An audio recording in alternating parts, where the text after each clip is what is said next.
কাতার, Dubai, Bahrain যারাই আছেন না কেন, বা সৌদি আরব তো অবশ্যই অবশ্যই হব। আমরা শুনতে পারি না যে সৌদি আরব কোনো হামাসে দাওয়া টাওয়া দিছে।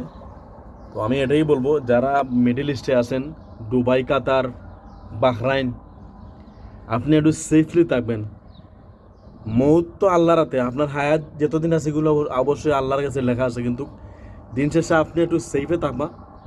কারণ পরিস্থিতি খুবই খারাপ। আমরা মনে করছিলাম যে আস্তে আস্তে এটা ঠান্ডা হয়ে যাবে, বা আস্তে আস্তে এটা চলে যাবে, বা লাস্ট পর্যায়ে এটা অবশ্যই ঠান্ডার থেকে মানে একটু কন্ট্রোল হয়ে যাবে আস্তে আস্তে। কিন্তু দিন শেষে দেখছি আমরা খালি শুধু বাড়তে আছে এই পরিস্থিতি। গতকালকে দেখছি আমি বাহরাইন মারছে, কাতার মারছে, দুবাই মারছে। তো সৌদি আরব মারবো কি মারবো এটা তো কোনো নিশ্চয়তা নাই। আমরা দিন শেষে সবাই সেফ থাকতে হবে, বাইরে এত ঘোরাঘুরি করবেন না।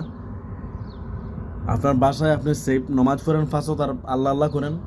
হায়াত মত তো অবশ্যই আল্লাহর কাছে, কিন্তু আমার কথা হচ্ছে যদি আপনার কাছে কোনো কাজ থাকে না, আপনার হাতে কোনো কাজ থাকে না, আপনার ব্যক্তিগত কোনো কাজ থাকে না, আপনি বেকার গিয়ে অন্য সাইডে বা বাইরে হাঁটাহাঁটি করার দরকার নেই, বা ঘোরাঘুরি বা চক্কর দেওয়ার দরকার নাই। আপনি ঘরে বসে কাজ করেন, ঘরে বসে খাওয়া দাওয়া করেন, বা ইফতার করেন, বা সেহরি করেন।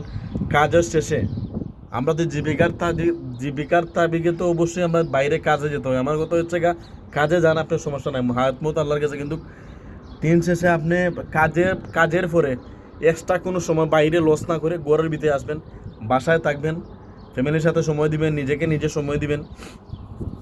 এটাই অবস্থা খুবই খারাপ। নিজের পাতেই